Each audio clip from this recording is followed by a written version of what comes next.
चले जी, इसमें से कई क्वेश्चंस आप लोगों को लगेंगे कि हम पहले कर चुके हैं। अब जरा देखिए, हियर वी गो। पीपीसी के ऊपर इन्होंने सिर्फ 2 क्वेश्चंस दिए हैं।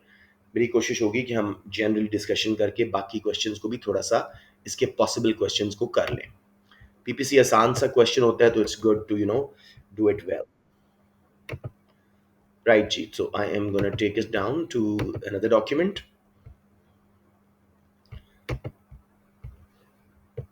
Here you go ji.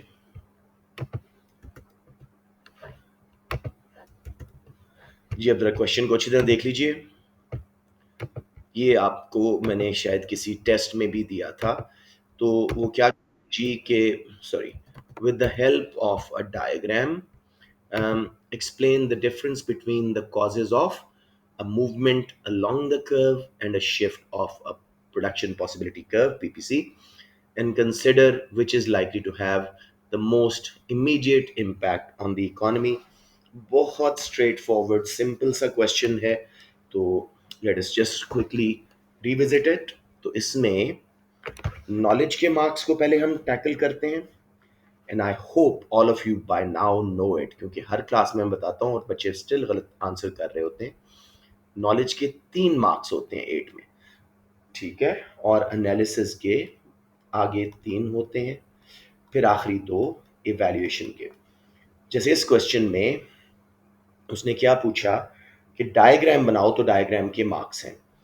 Movement along and shift of PPC के कॉजेज में फर्क बताओ। तो अच्छा बच्चा पहले पीपीसी को डिफाइन कर देगा। There may not be a mark for that, लेकिन it is always a good way to start an answer. So एक बार मैं repeat कर देता हूँ। A curve that shows all possible combinations of two goods an economy can produce using all its resources efficiently with a given state of technology। अब मेरा बेटा PPC label आपने गलत कर दिया, सारे मार्क्स लूज हो जाएंगे। और बच्चे क्या करते हैं, प्राइस क्वांटिटी लिख देते हैं। तो जिन जिन को उस वक्त एहसास हुआ कि हो मैंने तो ये लिखना था, please remember this class. Good Y, good X, कोई 2 गुड्स के नाम, अनलेस उसने आपको गुड्स के नाम दिए हुए हैं। ओहो, काफी सारे बच्चे आए हुए थे। राइट बच्चों, तो सिंपली आपने सही लेबल करने हैं, गुड वाई गुड एक्स, और नॉर्मल आउटवर्ड बेंडिंग पीपीसी बना दो, चाहे स्ट्रेट लाइन बना दो, आपकी मर्जी है, लेकिन बेहतर ये किसकी आदत रखें। राइट जी, वो कहता है जी कॉजेज ऑफ मूवमेंट अलोंग, तो उसको दिखाने के लिए हम 2 पॉइंट लगाएंगे पीपीसी पे। मूवमेंट अलोंग मींस उसके ऊपर मूवमेंट, ना इनसाइड टुवर्ड्स पीपीसी और ना ही शिफ्ट ऑफ पीपीसी, उसके ऊपर मूवमेंट। तो लेट्स से 10 ये बन रही थी और 15 ये बन रही थी। अब हमने रिसोर्सेज को रीएलोकेट किया, ये 20 बन गई और ये जो है 3 रह गई। अब मेरे बच्चों इसको हम एक बार चले जी, अब इसी डायग्राम पे करना है तो इसी पे कर लेते हैं। हम एक पीपीसी शिफ्ट भी दिखा देते हैं। तो अब मैं पीपीसी का नाम दे देता हूँ जी एक्स एक्स, और दूसरे का नाम दे रहा हूँ वाई वाई। अब वैल्यूज भी लिख सकते हो, नंबर्स मेरा मतलब है। राइट जी, सो अब हमारे नॉलेज के तीनों मार्क्स आ गए। पहला मार्क ओरिजिनल पीपीसी ड्रॉ करने का और 2 गुड्स पे लेबल करने का, दूसरा मार्क मूवमेंट दिखाने का, और तीसरा शिफ्ट दिखाने का। बीच में एरो भी लगा देते हैं जस्ट टू बी 100%। किसी को अभी तक कोई कंफ्यूजन हुई हो? ऑलराइट जी, अब इसको हमने जब एक्सप्लेन करना है इस डायग्राम को, आपके एनालिसिस के 3 मार्क्स आ जाएंगे। बहुत सिंपल एक्सप्लेनेशन है। Movement along the curve is due to, कोई बच्चा मेरी बात कंप्लीट करो। शाबाश, ये तो सब बच्चों को याद हो गया है। Reallocation of resources, we are moving resources from one good to another. तो डायग्राम को रेफर करो कि हमने point A to B move किया। As a result, to make 5 more of good Y, good X, we gave up 7 of good Y, which is the opportunity cost। उसको भी define कर दो, नेक्स्ट बेस्ट अल्टरनेटिव फॉर कौन। यहाँ पे आपके analysis का कुछ हिस्सा हो गया। अब शिफ्ट क्यों होता है जी? शिफ्ट इज ड्यू टू, बताएं बच्चों।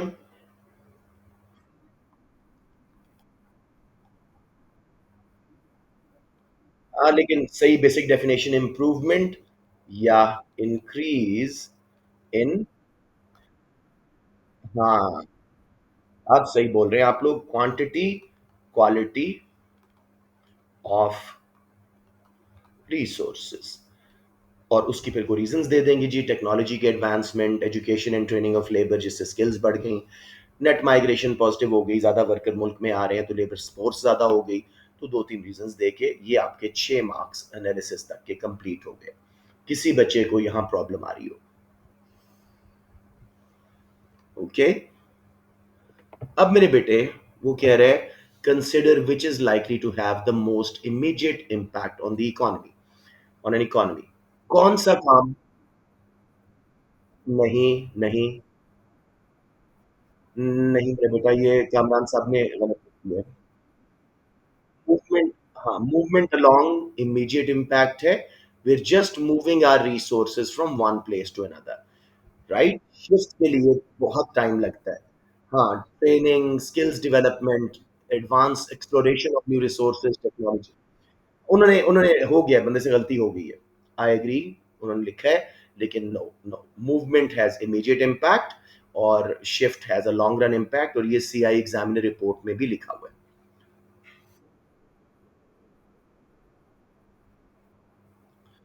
आपके पास रिसोर्सेज ऑलरेडी हैं, बस आपने उठा के उनको दूसरे काम पे लगा दिए।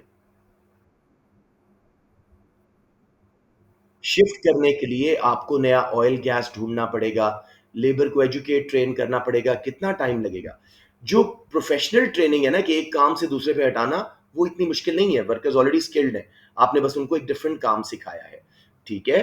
लेकिन वर्कर को पूरी एक स्किल सिखाना, उसमें टाइम लगते हैं।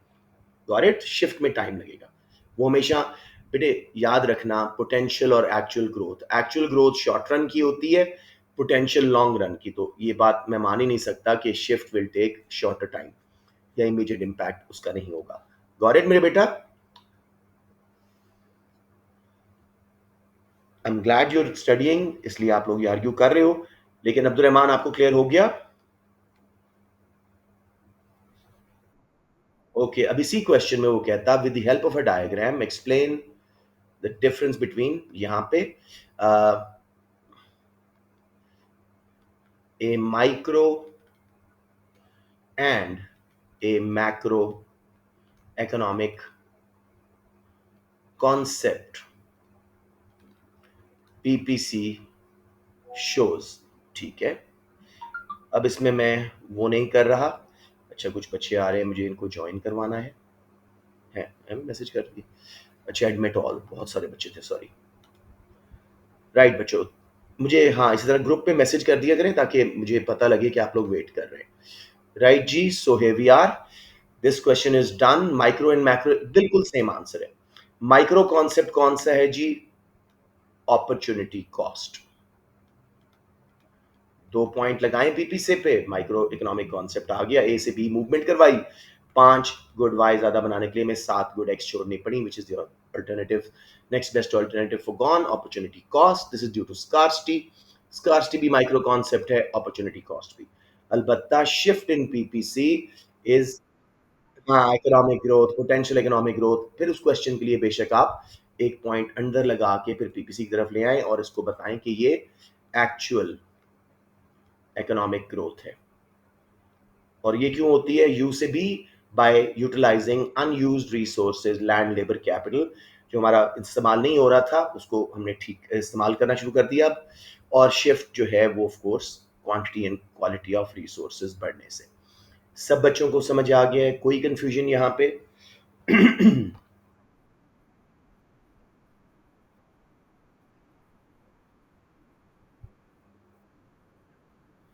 नहीं, यू से आप बी पे आ रहे हैं, शिफ्ट क्यों होगा मेरा बेटा? I mean you just using current resources, आप पीपीसी तक पहुंच सकते हो, उससे बाहर तो नहीं जा सकते ना।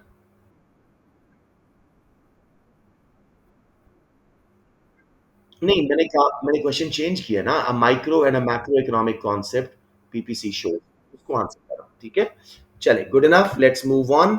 पीपीसी के और भी काफ़ी एंगल्स हैं, लेकिन अभी फ़िलहाल के लिए इतना ही काफ़ी है।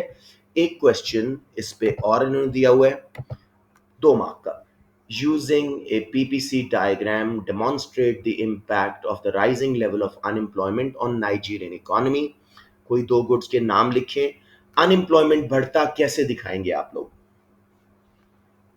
बताएं मुझे कोई बच्चा। यही तो गलतियां बार बार हो रही हैं मेरे बेटे। Unemployment does not shift PPC, it is just a movement. Yes please बच्चों, ये स्टूपिड गलतियां ना करना, एग्जाम में बिला वजह के आसान मार्क्स लूज करके आ जाएंगे। पॉइंट लगाएं पीपीसी पे, एरो लगाएं बी पे आ जाए। राइज इन अनएम्प्लॉयमेंट कहा था, मैं असल में पहला पॉइंट यहां लगाऊंगा, लेट्स से सी और फिर बी, क्योंकि अनएम्प्लॉयमेंट पहले थी, राइज हुई है, लेकिन वो ए टू बी भी एक्सेप्ट कर लेगा। So just that you need to draw and that is it. बच्चों समझ आया? Unemployment does not shift. मेरे बेटे जरा क्वेश्चन देखो, उसने कहा है use a PPC curve diagram, demonstrate, demonstrate सिर्फ शो करो, एक्सप्लेन करने की जरूरत भी नहीं है, इतना टाइम ना लगाइएगा इस पे। अगर आपको लगता है कि भाई एग्जाम है, मैं मार्क मिस ना कर जाऊं, थोड़े बहुत बता दीजिएगा, लेकिन जरूरत नहीं है। जी मेरे बेटे, कोई confusion? Okay, this is PPC done, let's move on to next. को स्ट्रेट फॉरवर्ड गए हैं जी। P D, in Y D, इनको वो एम ई डी लिखते हैं, which is fine, acceptable. XD, XD को कुछ लोग सी डी भी लिखते हैं, वो भी एक्सेप्टेबल है, कोई मसला नहीं है। With the help of a formula, explain the meaning of cross elasticity of demand and consider which determinants are most important in establishing the size and sign of its coefficient. I think कोई बच्चा आया था, yes. Right मेरे बच्चों, तो मैं इसको आपको कॉपी करके अभी इसको सॉल्व करते हैं, मेरे साथ बताते रहिएगा, ताकि और ट्राई के ईमान अमीन इन बच्चों के अलावा भी बाकी भी अब एग्जाम सबने देना है, तो देर इज नो रीजन कि चंद बच्चे जवाब देते रहें और आप लोग ना करें। जी मेरा बेटा, ये आ गया आपका क्वेश्चन, फॉर्मूला बताएं, और वो कहता है explain the meaning of cross elasticity. अब अगेन मैं लिख रहा हूं, just some kids get confused. 8 mark का है, 3 फॉर नॉलेज। बहुत सिंपल जी, क्या डिफाइन करना है हमने? यस, और फॉर्मूला भी उसी का देना है, और उसके बाद मीनिंग ऑफ पॉजिटिव नेगेटिव जब आप बताएंगे तो उससे थर्ड मार्क नॉलेज का आ जाएगा, वहीं से एनालिसिस स्टार्ट हो जाएगा। अब एक बार क्वेश्चन को दोबारा देखते हैं। With the help of a formula explain the meaning of cross elasticity of demand. अभी यहां तक रुकते हैं।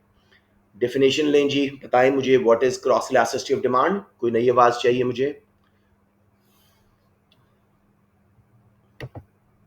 बच्चे सब इलास्टिसिटीज मैं बहुत दफा करवा चुका हूं, अब आनी चाहिए, बताइए मुझे।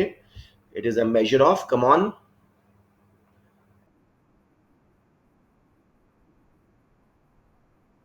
शाबाश। It is a measure of responsiveness of quantity demanded of one good to a change in price of another good, या गुड ए गुड बी, कुछ भी लिखो। फॉर्मूला भी इसका यही होगा, हमेशा क्वांटिटी ऊपर आएगी और प्राइस ऑफ समथिंग, इनकम वगैरह नीचे आती हैं। तो मेरे बेटे आपने एक्सीडी यूं बकायदा मैथमेटिकल लिखना है। परसेंटेज, आप पूरा वर्ड भी लिख सकते हैं, change in quantity demanded of good Y. मैं क्यों डिफरेंट नाम यूज कर रहा हूं, ताकि आप लोग गुड ए और बी पे रिस्ट्रिक्ट ना हो जाओ। It's just two goods of good X. समझ आ गया? In price of good X, ठीक है? तो ये आपका फॉर्मूला। प्लीज हमेशा पी डी हो, पी एस हो, वाई डी हो, एक्स डी हो, ऊपर क्वांटिटी डिमांडेड सप्लाइड आएगी चाहे उसी गुड की या दूसरी गुड की, और नीचे प्राइस, इनकम या price of the other good आएगा। अब ये गलती ना करना, इन टू 100 नहीं करना होता, कई बच्चे इसको इन टू 100 कर देते हैं, सारे मार्क बिला वजह लूज कर जाएंगे। अब जी पॉजिटिव का मतलब, पॉजिटिव एक्सीडी किन गुड्स की होती है? Positive, yes, positive XED is substitute goods. अब यहां पे थोड़ा सा एक्सप्लेन कर देंगे सब्स्टिट्यूट्स क्या होते हैं। The good,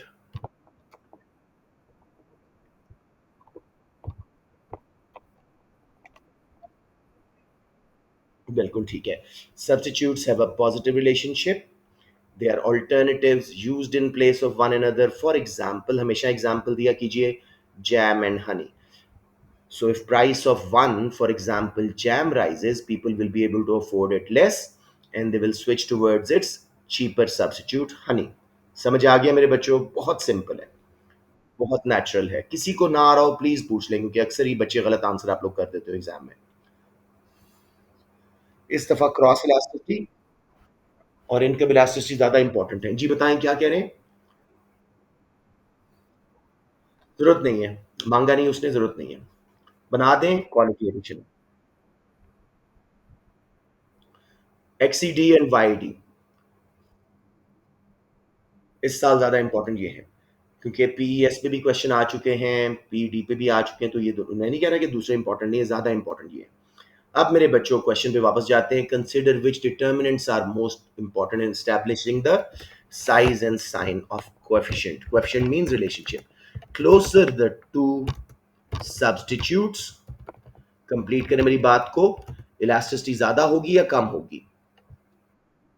yes, higher will be, oops, higher will be the mic please बंद रखिएगा, will be the cross elasticity of demand between them, यानी ग्रेटर देन वन हो जाएगी,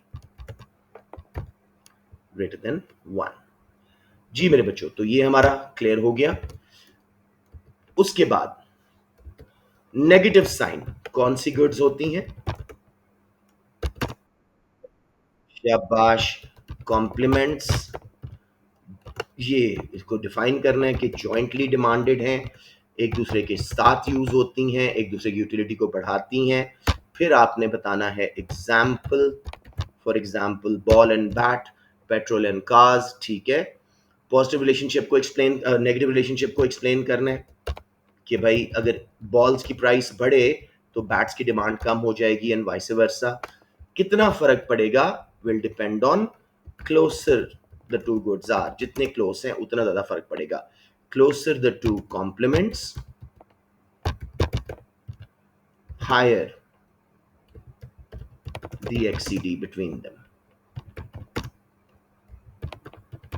समझ आ गया मेरे बच्चों? सॉल्यूशंस आपको भेजे हैं, तो मैं ये डॉक्यूमेंट नहीं भेजूंगा, ये बेसिक सही मैं करवा रहा हूं यहाँ पे। अब जरा इवैल्यूएशन करते हैं। ओके, मरियम आ गई है, ऑलराइट जी। सो ये होने के बाद अब जरा वापस चलते हैं क्वेश्चन पे।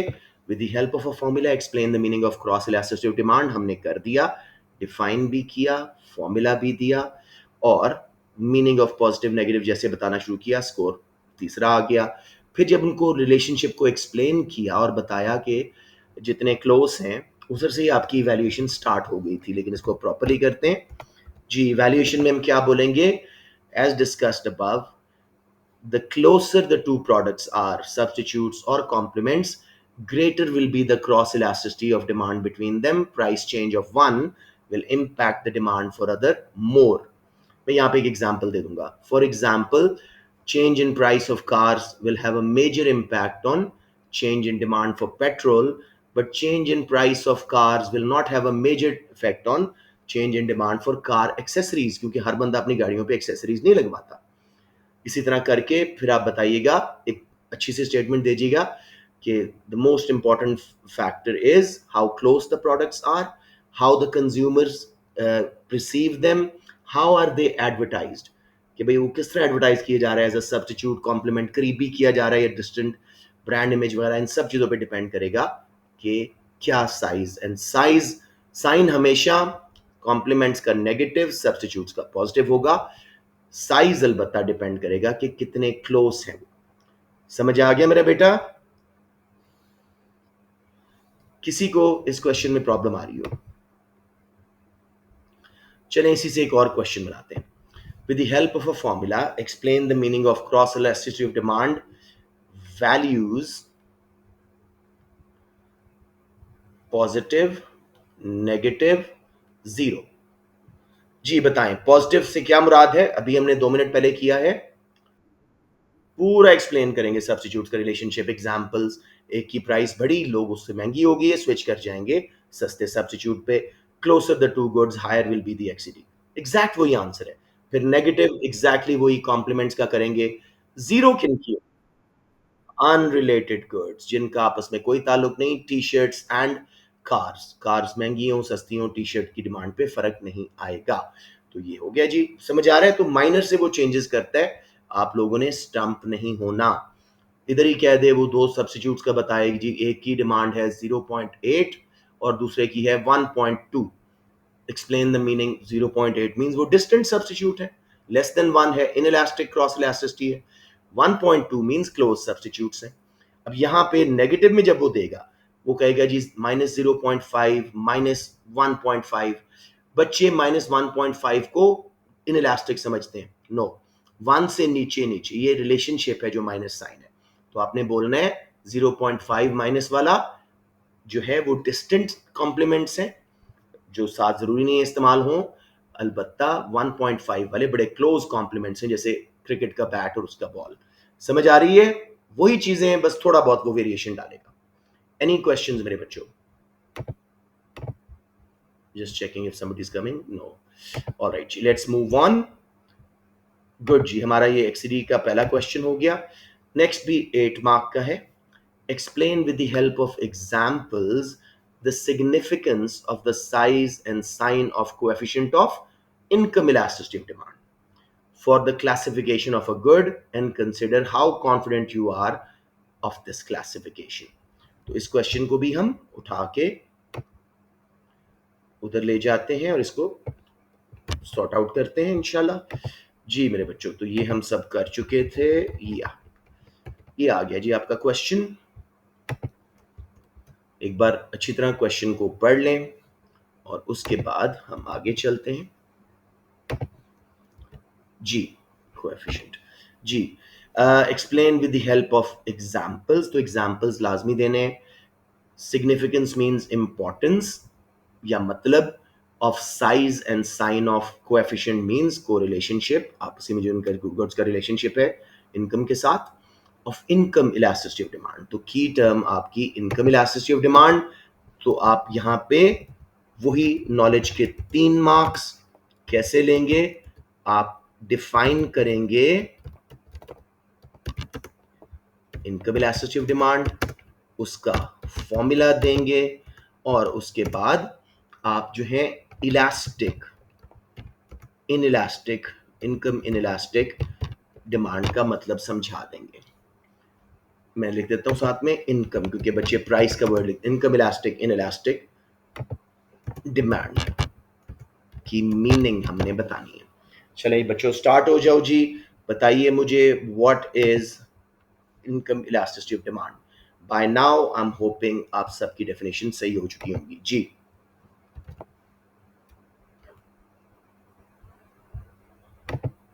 आपको वाईडी की डेफिनेशन नहीं आती बच्चों?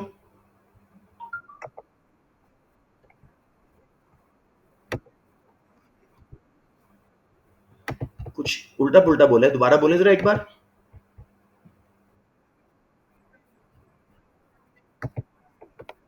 बिल्कुल सही है. It's a measure of responsiveness of quantity demanded to a change in consumers income. Again quantity पहले आया, इनकम बाद में. फॉर्मूला बताए कोई बच्चा मुझे? वाईडी का फॉर्मूला बोले बोले शाबाश. दोबारा बोले पूरा.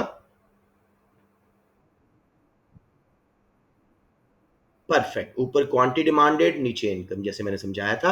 Percentage change in QD over percentage change in income. Income elastic demand का मतलब क्या है? व्हेन अ, कम ऑन बच्चों,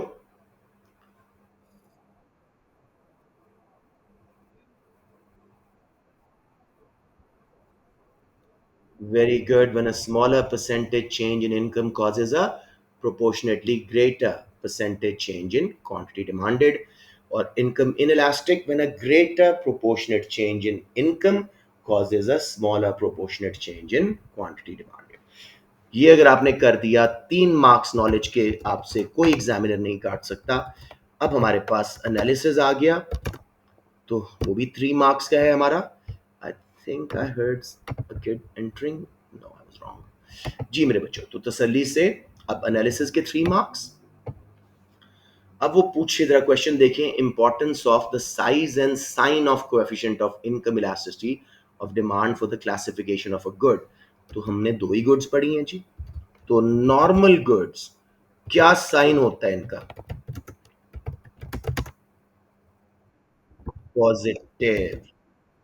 बिल्कुल ठीक है, शाबाश। Normal goods have a positive YED, which means income rises, their demand rises. Explain कर दीजिएगा। This is because when incomes rise, people switch away from inferior goods. अब नॉर्मल गुड्स के अंदर दे इंक्लूड, कंप्लीट कीजिए मेरा sentence. Yes, necessities and luxuries, या superior का word use करें तो ज्यादा बेहतर है। नेसेसिटीज एंड सुपीरियर गुड्स, ठीक है। अब मेरे बच्चों जरा जल्दी से मुझे बता दो, नेसेसिटीज की डिमांड कैसी होती है? Income elastic, very in elastic, because बहुत सारी इनकम चेंज होगी फिर भी हम नेसेसिटीज तकरीबन उतना ही लेंगे, almost zero YED for basic necessities. And superior goods की ग्रेटर देन 1, इलास्टिक, बिकॉज हमारी ख्वाहिशें होती हैं। यस, समझ आ गया। Necessities inelastic, superior elastic. अब साइज हमने बता दिया इलास्टिसिटी के थ्रू, साइन हमने बता दिया पॉजिटिव फॉर नॉर्मल गुड्स। अब आ गया जी इंफीरियर गुड्स, इनका क्या साइन होता है? Negative YD. And why is that? When incomes rise, their demand, because people switch towards normal goods. समझ आ गया? इसमें आप कहिएगा size of inferior goods elasticity will depend on how the consumers perceive it and how much the income changed. ठीक है जी? So everybody 100% clear?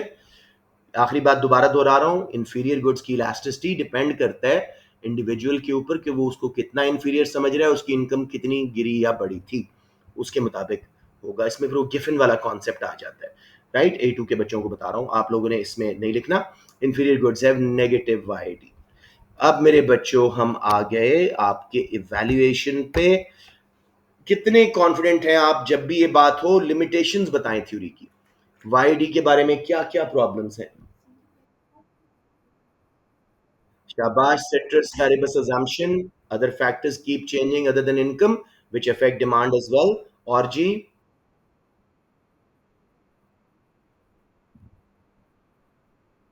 चलें चलें, ये भी सही है कि नहीं, लेकिन यहाँ पे यूसेज की बात नहीं है, ये नहीं करेंगे।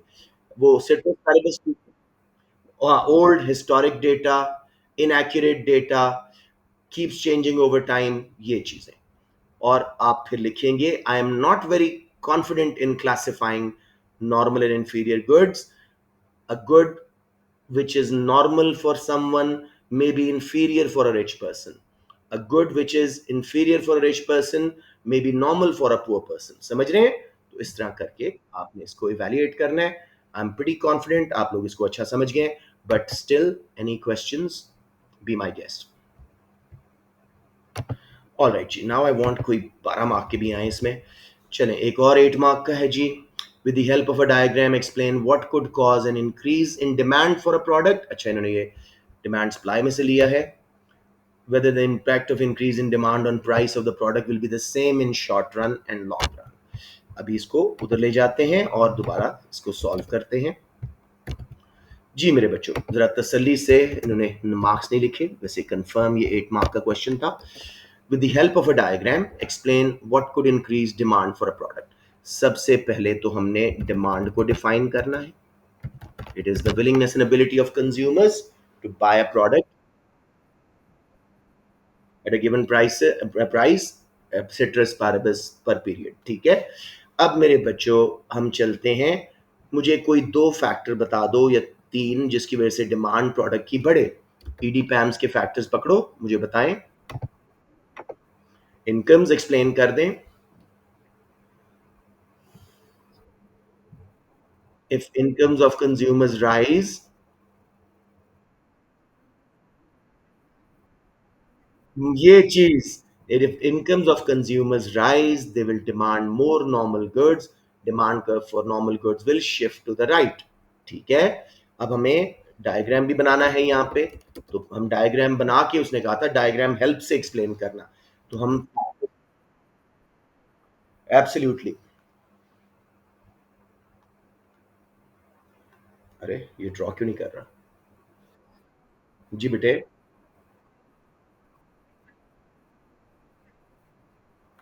जी, इंफीरियर गुड्स का है तो इनकम फॉल से होगा ऐसे, लेकिन I would say keep it simpler और अदर कोई फैक्टर ले लो। डिमांड सप्लाई बेटे, डिमांड सप्लाई ही बनाने होते हैं।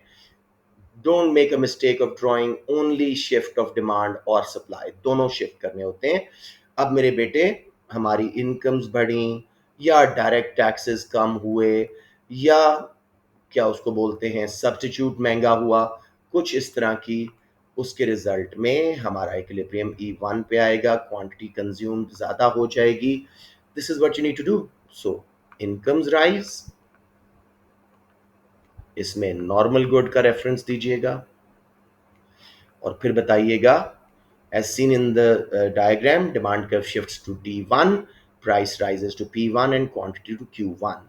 फिर डायरेक्ट टैक्सेस कम हुए थे, याद रखना डायरेक्ट टैक्सेस डिमांड का फैक्टर है। आपको अक्सर, हाँ, डिस्पोजेबल इनकम बढ़ेगी, इस तरह छोटा सा एक्सप्लेन करना होता है और एएस में आपको मार्क्स आ जाते हैं। और उसके रिजल्ट में डिमांड कर्व राइट पे शिफ्ट हुआ।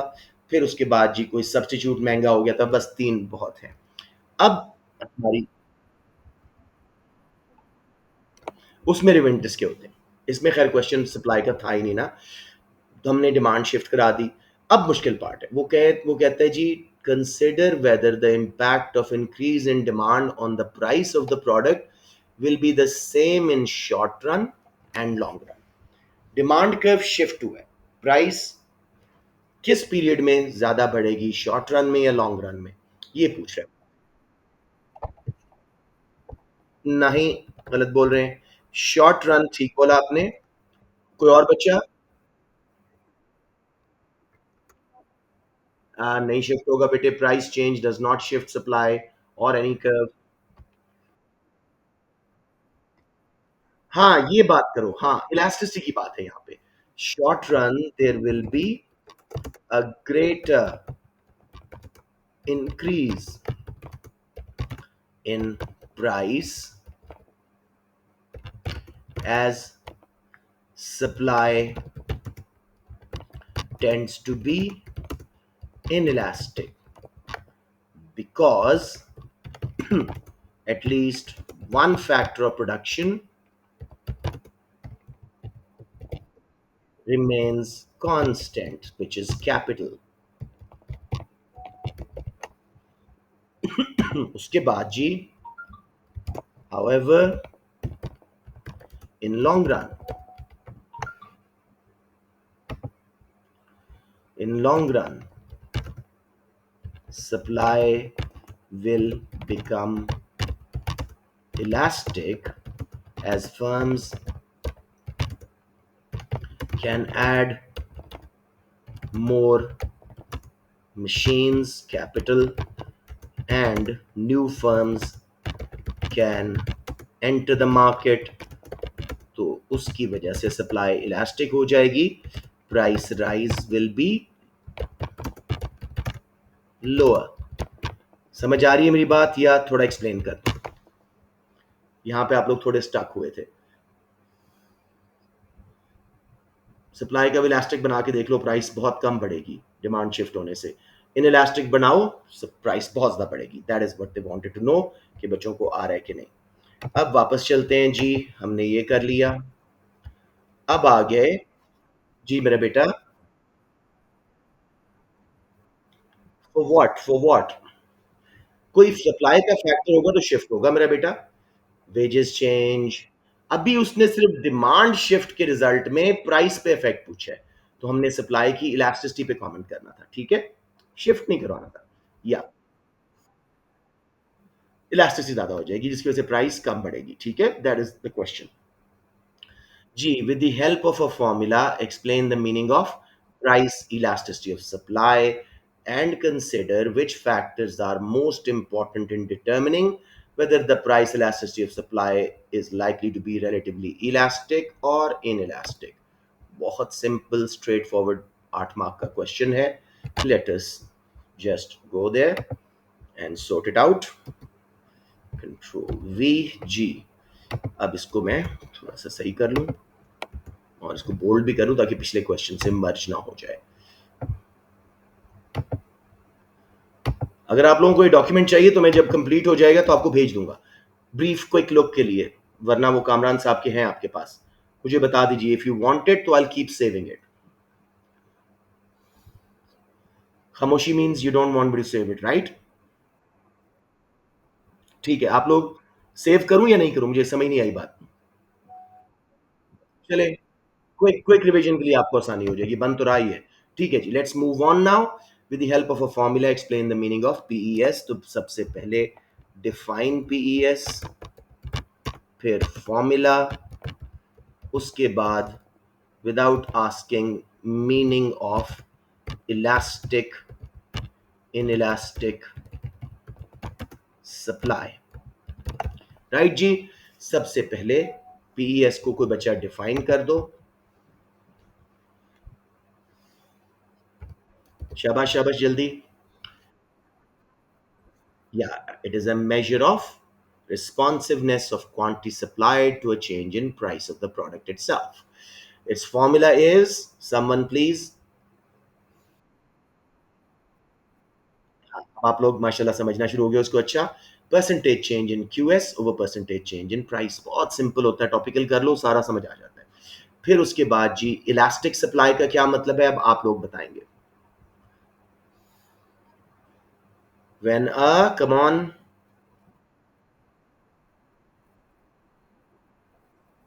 very good. When a smaller percentage change in price leads to a greater percentage change in supply. अब कोई बॉय बताओ इनइलास्टिक सप्लाई का क्या मतलब है?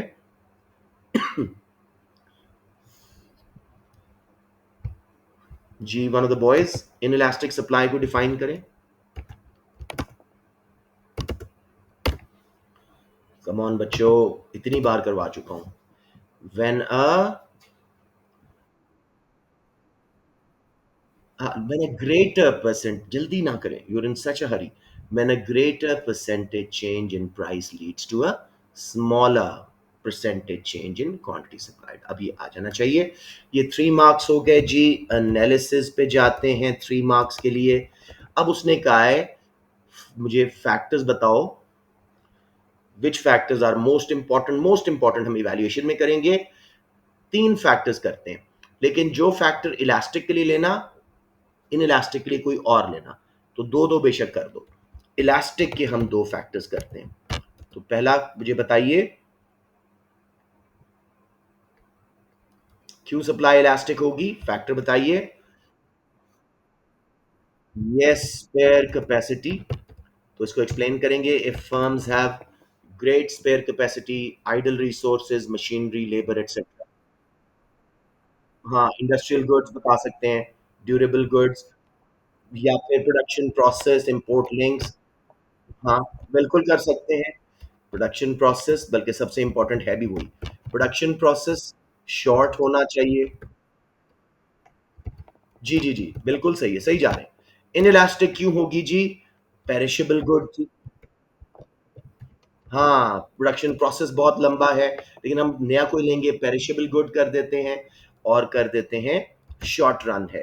हमारे पास इतना टाइम नहीं है कि हम नया कैपिटल ऐड कर सकें, तो हमारी सप्लाई इनइलास्टिक है।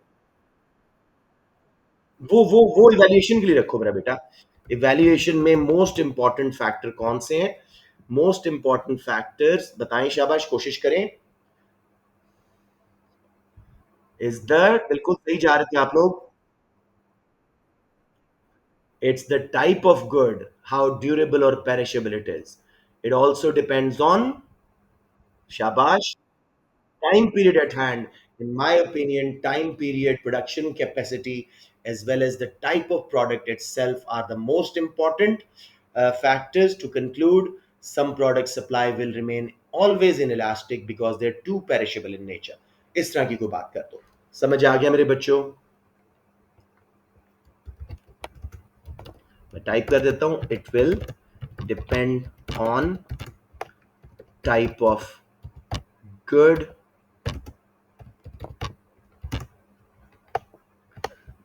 The most important factor will, मैं यूं करता हूं, the most important determinant will depend on type, will be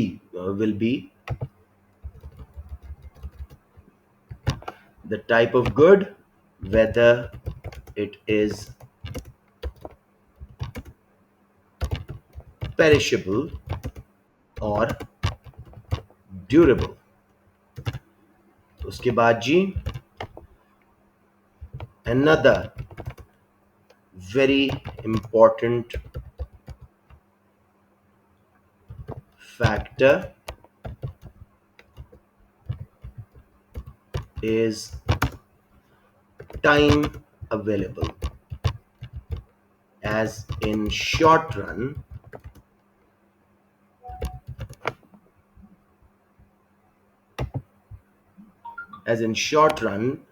demand supply remains inelastic. ठीक है जी, एंड पे कंक्लूजन दे देते हैं। ठीक है जी, बस इतना ही काफी है। I don't think we need to add a conclusion here, बहुत साफ साफ आंसर है जी मेरे बच्चों। तो ये क्वेश्चन हो गया, we have very little time, तो अगर हम ये 12 मार्क का क्वेश्चन कर ही लेते हैं जल्दी से, बहुत आसान सा क्वेश्चन है तो इसको मैं जल्दी से करवा देता हूँ और आज की क्लास को ख़त्म करते हैं। इंशाल्लाह 2-3 क्लासेस में हम इसको गेस्ट पेपर को निपटाते हैं और फिर कुछ सेक्शन एज आपको ज़्यादा सारे कराता हूँ, कुछ ऐसा काम के हमारा एग्ज़ाम बहुत अच्छा हो जाए इंशाल्लाह। Please come with your answer, with your questions वगैरह, ताकि मैं उसमें हर बच्चे के इंडिविजुअल कंसर्न्स को भी देख सकूँ। Let me just check something.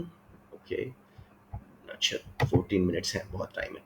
उफ, बच्चे कितने छोड़ गए यार, ये नहीं करना चाहिए था। Anyways, assess the likely success of any two government policies to make PES of all agricultural goods more elastic. Now this is a little tough. Knowledge plus analysis के प्लीज याद रखिएगा 8 होते हैं जिसको हम 8 होते हैं जिसको हम 2 हिस्सों में डिवाइड करते हैं। हाँ, वो भी कर सकते हो बिल्कुल, अप टू 4 फॉर एनालिसिस यानी benefits and problems of one method और up to 4 for the other. अब मेरे बच्चों कोई मेथड ले लेते हैं, let's take subsidies for example. Subsidies by government which can be, अब क्योंकि सब्सिडी सप्लाई का शिफ्ट होता है, हमने शिफ्ट नहीं करवाना, which can be used by farmers, क्योंकि हम वो कर रहे हैं ना एग्रीकल्चरल गुड्स को, farmers to add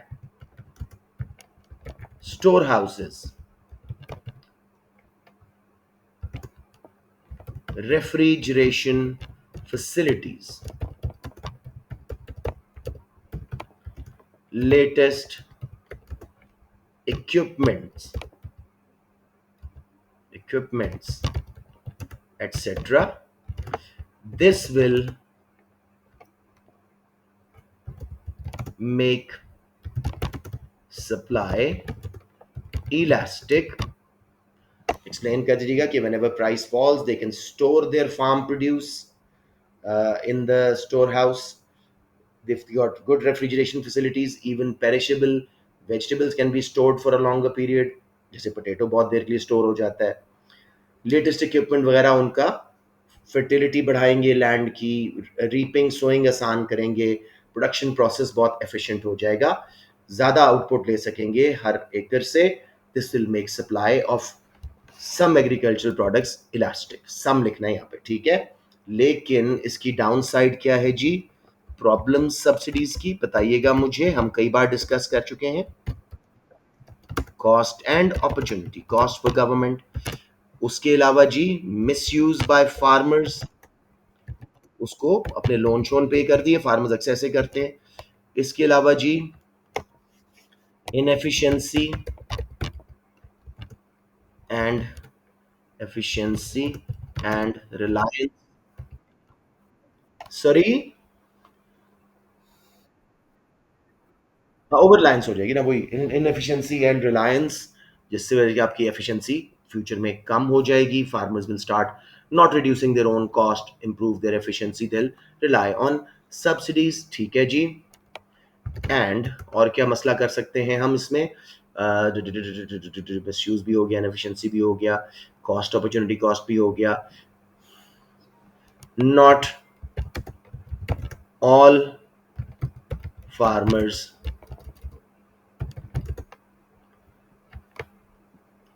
are knowledgeable knowledgeable on how to improve the process using subsidy। ठीक हो गया बच्चों, ये आपके 4 मार्क्स हो गए। अब हमें एक मेथड और चाहिए, आप एहतियातन 2 भी कर सकते हो। दूसरा method I would recommend buffer stock, बड़ा आसान है और फिर वैल्यूएशन बड़ी आसान हो जाती है। For another method, government can, sorry, use buffer stock schemes to increase price elasticity of supply. They can buy and store the crops when there is surplus harvest. बड़ा अच्छा मौसम था, बड़ी अच्छी फसल हुई, ओवर सप्लाई हो गई, गवर्नमेंट ने खरीद के अपने बफर स्टॉक में रख लिया, ठीक है। And release and sell when there is shortage. इससे ना सिर्फ प्राइसेस स्टेबल हो जाएंगी, supply will become more responsive to price changes, तो हमारी इलास्टिसिटी बढ़ गई। अब मेरे बच्चों, क्यों ये काम नहीं करेगी? कॉस्ट, अपॉर्चुनिटी कॉस्ट, ऑब्सोलेसेंस, जाया हो जाना, मैं इसमें शायद एस लगाना था एक और, ऑब्सोलेसेंस में या एस लगाना था, ऑब्सोलेसेंस या मैं लिख देता हूं वेस्टेज। और यहां पे कहिएगा कि some agricultural products like strawberries, roses etcetera are too fragile and perishable, वो ऑब्सोलीट हो जाएंगी बहुत जल्दी। मैनेजमेंट कॉस्ट, बफर स्टॉक में ऑलरेडी बी फुल, ठीक है, गवर्नमेंट ने खरीद तो लिया, चोरी हो सकता है, जाया हो सकता है, मौसम में खराब हो सकता है, सब कुछ। तो इवैल्यूएशन में हम इसमें जाएंगे शॉर्ट रन में बफर स्टॉक क्विकर रिलीज देता है, quicker increase in price elasticity of supply, but subsidies are more useful in long run as farmers can add to capacity and storage etc, ठीक है। Having said that, हम conclusion तरफ जा रहे हैं। Having said that, not all agro products supply can be made elastic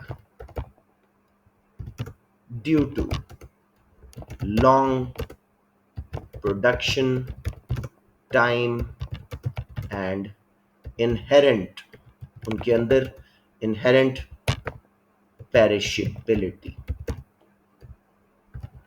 ठीक हो गया बेटे, ये हमारा क्वेश्चन खत्म हो गया। So that is it for today, unless you have a question. तो इसको मैं किस नाम से सेव कर दूं? जी जी मेरा बेटा।